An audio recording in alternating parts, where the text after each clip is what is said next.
হযরত মুসা আলাইহিস সালামের জামানায় অনাবৃষ্টি আর খরতাপের কারণে মানুষের মাঝে হাহাকার লেগে গেল। সারা দেশের মধ্যে খাদ্য ও পানি সংকট দেখা দিল।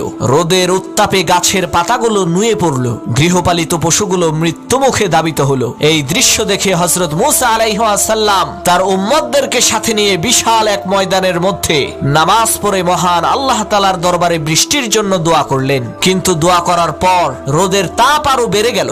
হযরত মুসা আলাইহিস সালাম অবাক হয়ে আল্লাহ তাআলাকে বললেন, আল্লাহ, ইয়া রাব্বাল আলামিন, প্রচন্ড তাপদাহে আমরা শেষ হয়ে যাচ্ছি।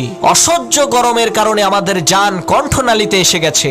আমরা তোমার কাছে বৃষ্টির জন্য দোয়া করলাম, রহমানুর রাহিম, কিন্তু তুমি বৃষ্টি না দিয়ে রোদের তাপ কেন বাড়িয়ে দিলে? তখন আল্লাহ তাআলা ওহী নাজিল করলেন, হে মুসা, তোমার সামনের এই বিশাল জামাতের মধ্যে একজন লোক আছে যে 40 বছর পর্যন্ত আমার নাফরমানি করছে। একটি মুহূর্তের জন্য সে আমার নাফরমানি থেকে গাফেল হয়নি। এই লোকটির জন্যই আমি বৃষ্টি বন্ধ করে দিয়েছি। এই লোকটিকে তোমাদের এই জামাত থেকে বের হয়ে যেতে বলো, না হয় তোমাদের দোয়া কবুল করা হবে না। তখন মুসা আলাইহিস সালাম বললেন, হে আল্লাহর নাফরমান বান্দা, তুমি যেই হও না কেন, তুমি এক্ষুনি আমাদের এই মজলিস থেকে বের হয়ে যাও। তখন সেই গুনাহগার লোকটি মনে মনে চিন্তা করলো, আমি যদি এখন এইখান থেকে সবার সামনে বের হয়ে যাই, তাহলে সবাই আমাকে চিনে ফেলবে।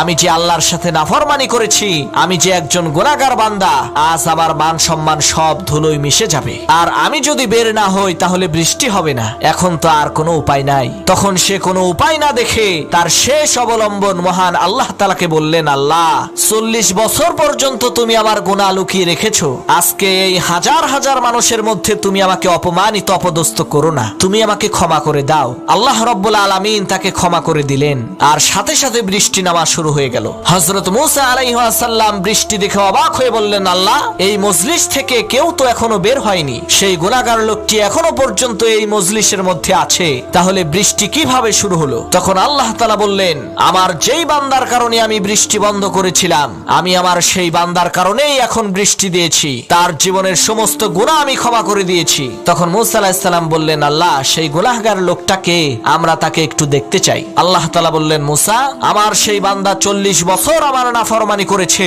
তবু আমি তার নাম প্রকাশ করিনি। আর আজকে তো আমি তাকে ক্ষমা করে দিয়েছি, তাহলে কেমন করে তার নামটা প্রকাশ করতে পারি বলো?